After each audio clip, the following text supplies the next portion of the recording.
The drifting engineer the lights went out with a sound like the universe screaming.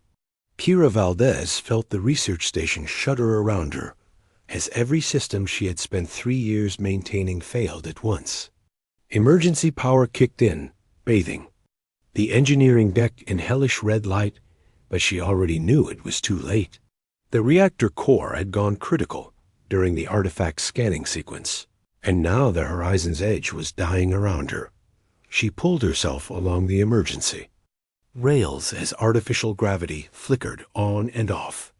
The station had been her home for so long that she knew every corridor by heart, but now familiar spaces felt alien and dangerous. Sparks rained from overhead panels, and the air tasted of burning metal and ozone. Through the viewport in the main corridor, she could see pieces of the station's outer hull spinning away into the void, trailing atmosphere like frozen tears. The communication array was completely dead.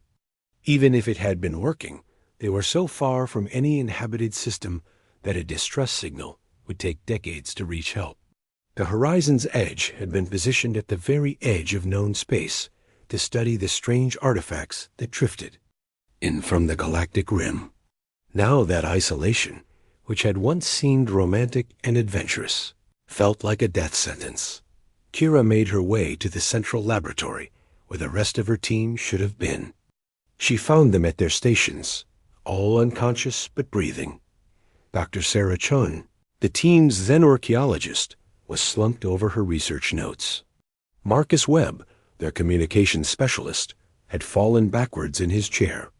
Captain Rodriguez lay sprawled on the floor near the main console, a trickle of blood running from a cut on his forehead. She checked their vital signs quickly. They were all alive, but unresponsive, as if they had been hit by some kind of neural shock. The medical bay's diagnostic equipment was still functioning on backup power, and the scanners showed that her teammates were in some kind of deep coma. Their brain activity was minimal, but stable. Whatever had happened during the artifact scan had affected their minds in ways she did not understand. But why was she still conscious?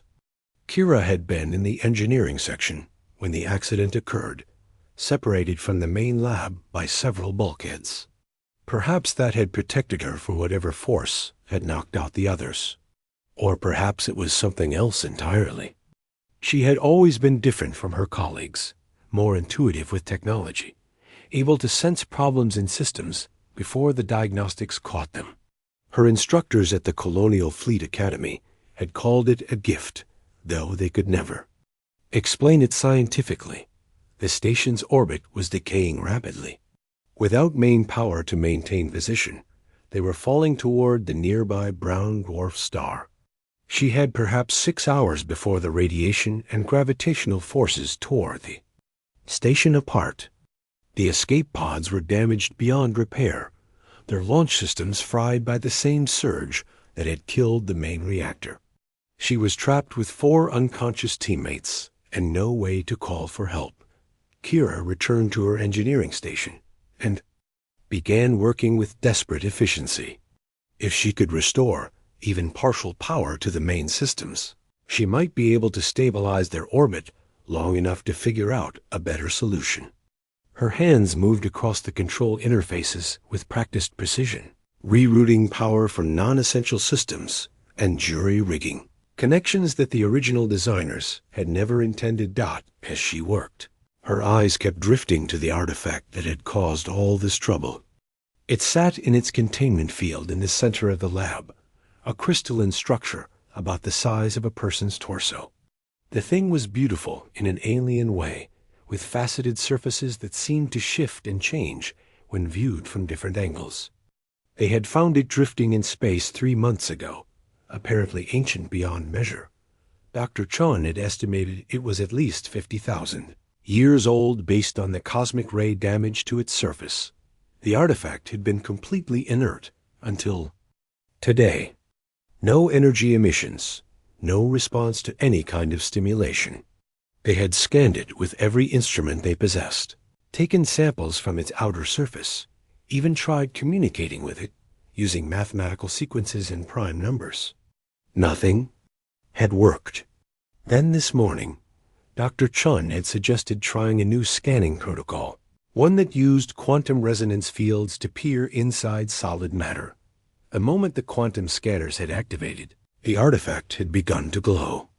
Kira remembered watching the display screens in engineering as energy readings spiked far beyond anything they had ever recorded.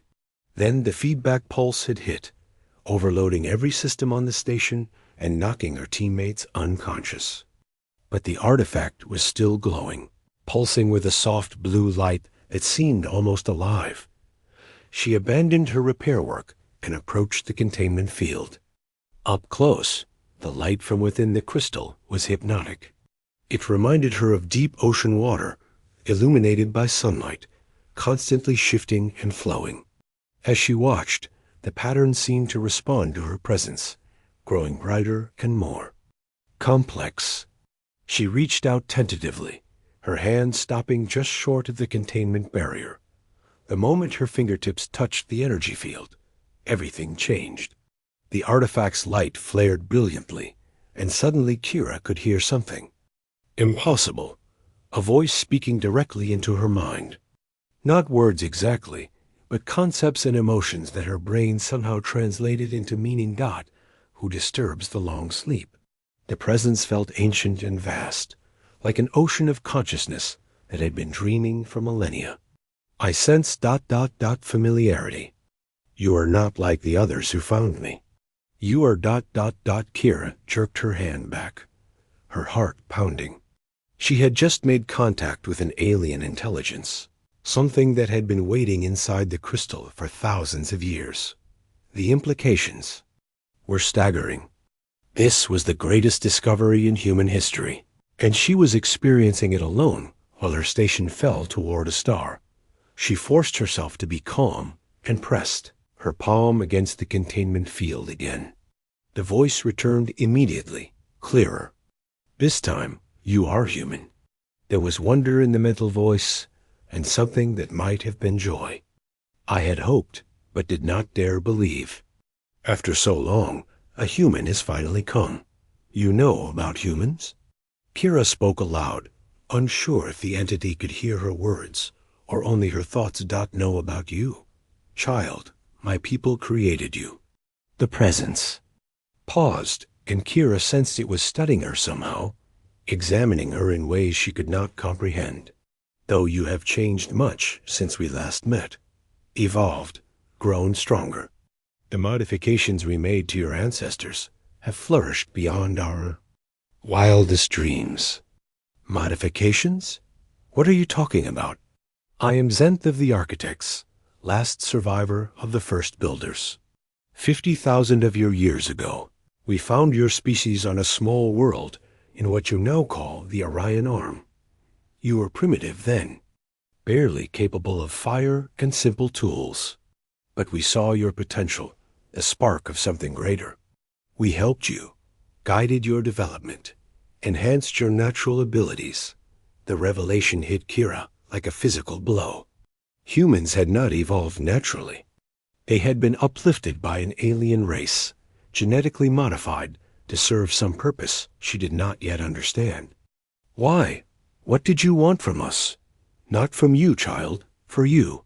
We gave you gifts that would make you perfect mediators, natural bridges between different forms of consciousness. Enhanced empathy, intuitive understanding of complex systems, the ability to see patterns that others miss. We intended you to be guardians of peace in a galaxy full of conflict. But where are your people now? Why are you alone? The presence grew sadder, tinged with an ancient grief. We were not the only builders in the galaxy. Others sought to shape a younger races for their own purposes, to create servants and soldiers rather than partners. War came, as it always does when different philosophies meet. The architects chose to sacrifice themselves rather than see our creations turned into weapons. All except me. Kira felt tears on her cheeks. This being, this Zenth, had been alone for 50,000 years, waiting for humans to find him. And now, when contact had finally been made, she was trapped on a dying station with no way to share this incredible discovery with the rest of humanity. Asterisk, do not despair. Young Guardian. Zenth's mental voice was gentle, comforting. The long wait is ended. You are here, and that changes everything. But first, we must save your companions and your vessel. The star's gravity well grows stronger with each passing moment. The power systems are too damaged. I've tried everything I know, but the reactor is completely dead. We're going to fall into the brown dwarf in less than 6 hours. Then we must use other methods. Place your hands fully on the containment field, Kira Valdez. It is time to awaken. The gifts your ancestors carried in their blood. She hesitated for only a moment. What choice did she have? Her normal engineering skills were useless now. If this ancient being could somehow help her save her friends in the station, she had to trust him. Kira pressed both palms against the energy barrier, and the world exploded into light and sensation. She felt Zenth's consciousness merge partially with her own, and suddenly she could perceive the station in ways she had never imagined. Every circuit, every power conduit, every quantum flux variation was visible to her enhanced senses. She could see the damage to the reactor core, but more importantly, she could see how to bypass it entirely. Asterisk. Her hands moved without conscious direction, fingers dancing across control interfaces as she implemented repairs that should have been impossible. She was not just fixing broken connections. She was redesigning entire systems on the fly, creating new pathways for energy to flow. The artifact itself was contributing power somehow, its ancient energy systems integrating seamlessly with human technology. The station's lights flickered and came back on. Artificial gravity stabilized. Life support systems resumed their normal function. Most importantly, the main engines roared back to life, their thrust gradually pulling the horizon's edge away from the brown dwarf's deadly embrace dot as the immediate crisis passed. Kira felt Zenth's presence withdraw from her mind, though the connection between them remained. She looked around the lab and saw her teammates beginning to stir, their long unconsciousness finally ending. Well done, Guardian. Zenth's mental voice was filled with pride. You have taken the first step toward fulfilling your people's true destiny. But this is only the beginning. There are others who will seek to stop you, races that have thrived in the chaos since the architects fell. They will not welcome humanity's return to its role as peacemaker. Dr. Chun sat up slowly, her hand pressed to her forehead.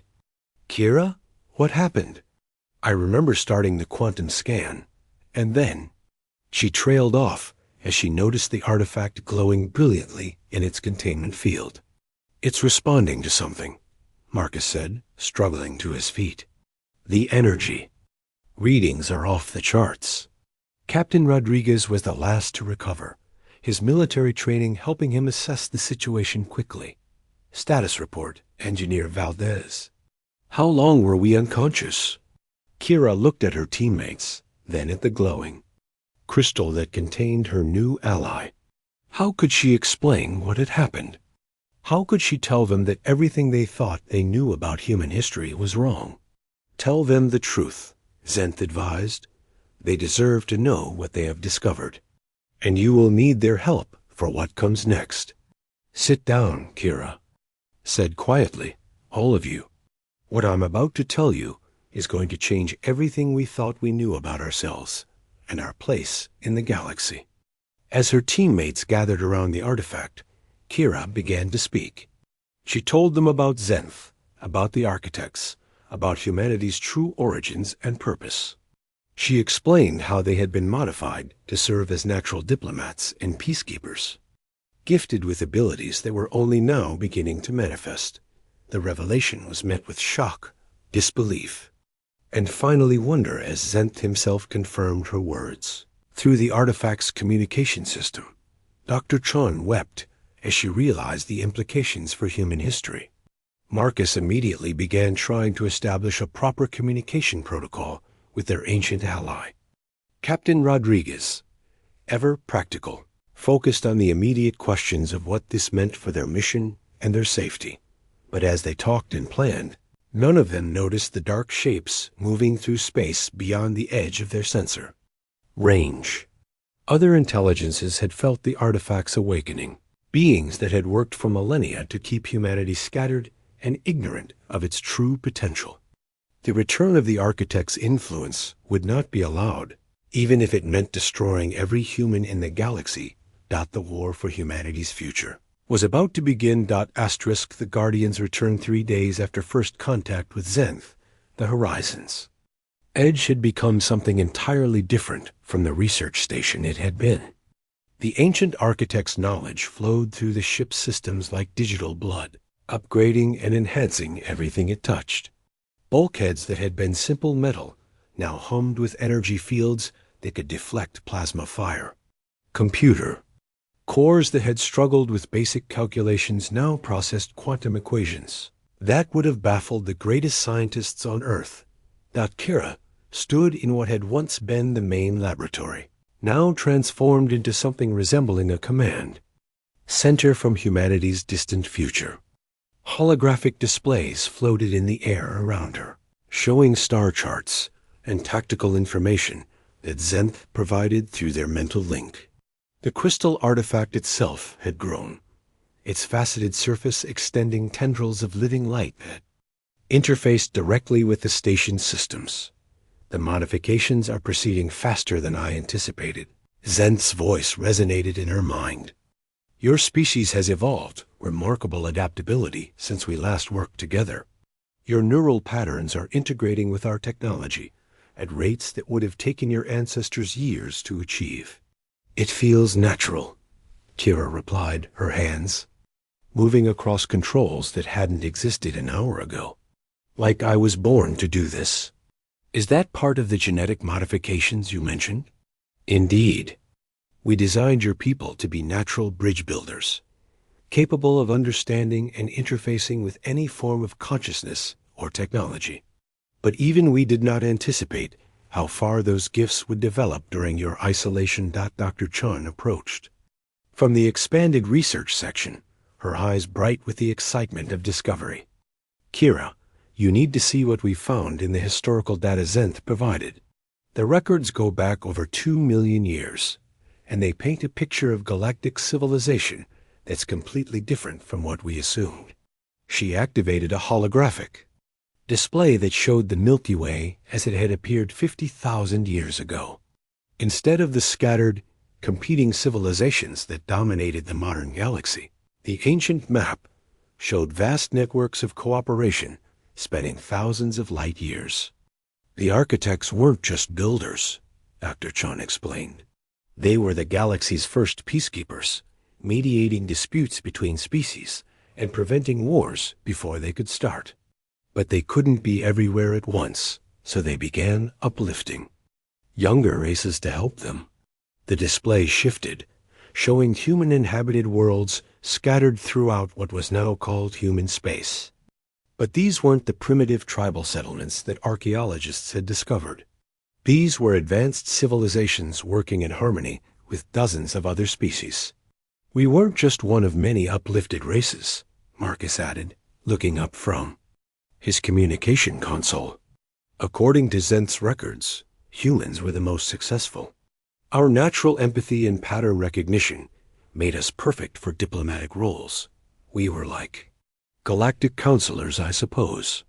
Captain Rodriguez, who had been studying tactical displays in another corner of the command center, turned toward them with a grim expression. That's all fascinating history, but we have a more immediate problem. Long-range sensors are detecting movement in the outer system. Multiple contacts, moving in formation, and they're definitely not human. Kira felt a chill of fear through her connection with Zenth, the ancient being's consciousness, darkened with old memories of conflict and loss. They have found us, Zenth said, his mental voice heavy with sorrow. The Devourers, those who opposed the architect's vision of peace. I had hoped they were extinct, but it seems some survived the Great War. Devourers? Kira asked aloud, knowing the others needed to hear this. A coalition of species that rejected cooperation in favor of domination. They saw the architect's network of peace as a threat to their expansion. When we refused to create warrior slaves for them, they declared war on all builder races and their allies. The conflict lasted for thousands of years and nearly destroyed galactic civilization. The tactical displays updated as the unknown ships moved closer. There were dozens of them, sleek vessels that moved with predatory grace through the void. Even at extreme range, the sensors could detect the massive energy signatures of their weapon systems. How long until they reach us? Captain Rodriguez asked, falling back on his military training. Marcus checked his instruments. At their current rate of approach, approximately 18 hours. But Kira, these ships ... They're using technology I don't recognize. Energy signatures are off the charts, and their hulls seem to be absorbing our scanner beams. The Devourers were always masters of warcraft, Zenth explained. Where the architects built to create and preserve, they built only to destroy. Their ships are designed for one purpose: the complete elimination of any species that opposes their expansion. Can we run? Dr. Chun asked. Our engines are more powerful now than they were before the modifications. Kira consulted the tactical data flowing through her enhanced connection to the ship's systems. We could try, but they're faster than us. And even if we escaped, they know humanity exists now. They'll hunt down every human colony and settlement in the galaxy. This is why I waited so long to reveal myself. Zenth's mental voice was filled with regret. I knew that awakening the ancient systems would draw their attention, but I also knew that humanity had grown strong enough to face this threat. The question is whether you are ready to embrace your true heritage. Captain Rodriguez stepped forward, his expression determined. What do you mean? The crystal artifact pulsed brighter, and suddenly the command center was filled with new displays, showing weapon systems and defensive grids that had been dormant for millennia. Ancient space fortresses hidden in asteroid fields. Planetary defense networks built into the very fabric of reality. Technologies that could reshape matter at the quantum level. The architects left more than just knowledge when we departed. Zenth explained. We left guardians, sleeping weapons that could only be awakened by those we had chosen to carry on our work. But these systems require a special key to activate. The neural patterns of a true guardian, someone who carries the full genetic modifications of the ancient alliance. Kira felt the weight of destiny settling on her shoulders. You're talking about me, aren't you? You and others like you. The modifications we made to humanity were not uniform. Most of your people carry fragments of the enhancement, gifts that make them excellent problem solvers and natural leaders. But a few, perhaps 1 in a million, carry the complete pattern. They are the ones who can interface directly with Architect. Technology, who can serve as bridges between the physical and quantum realms. So what do we do? Marcus asked. Even with ancient weapons, we're still just one research station against an entire fleet. Zenth's consciousness reached out through the station's enhanced systems, touching networks that had been dormant since before human civilization existed. Across the galaxy, ancient installations began to stir. Automated factories that had been waiting 50,000 years for orders began producing ships and weapons. Defense grids that had been disguised as natural phenomena came online. We do what the architects always intended, Zenth said. We restore the network of peace. But first, we must survive the next 18 hours. Kira closed her eyes and let her consciousness merge more fully with the station's systems. She could feel the power flowing through conduits that existed in dimensions her normal senses couldn't perceive. Energy patterns that connected every atom in the ship to her will and intention. When she opened her eyes again, they glowed with the same blue light as the artifact. Her teammates stepped back in awe as the air around her began to shimmer with quantum distortions. "Everyone strap in," she said, her voice carrying harmonics that seemed to come from the ship itself. "We're not running from this fight. We're going to show these devourers why the architects chose humanity to be their successors." The horizon's edge began to change, its hull flowing like liquid metal as ancient construction protocols activated. Weapon ports opened along its sides, revealing energy cannons that drew power directly from the quantum foam. Shield generators, that had been theoretical concepts in human science, became solid reality, wrapping the station in protective fields that could deflect planet-killer weapons. But the most significant change was in Kira herself. The genetic modifications that had lain dormant in her DNA for countless generations were fully active now, turning her into something more than human, while still remaining completely herself. She was a bridge between organic consciousness and digital intelligence, capable of controlling systems that spanned light years with nothing more than focused thought. "The Devourers are accelerating," Zenth warned. "They have detected the activation of our systems. They will arrive within 6 hours now, and they will show no mercy." "Good," Kira replied, her consciousness expanding to touch every automated defense platform in the local stellar group. "Neither will we." The battle for humanity's future would be decided here, in the void between stars. But for the first time in 50,000 years, the galaxy's ancient guardians were returning to their posts. The age of chaos and competition was ending. The age of cooperation was about to begin again, whether the Devourers wanted it or not. As the enemy fleet approached, Kira reached out through the quantum networks that connected all of Architect space. On distant worlds, other humans were beginning to feel the awakening, their own dormant abilities stirring to life. The modifications that had been passed down through countless generations were finally revealing their true purpose. Humanity was remembering what it had always been meant to be. And across the galaxy, ancient voices began to whisper in the dark spaces between. Stars, the guardians had returned.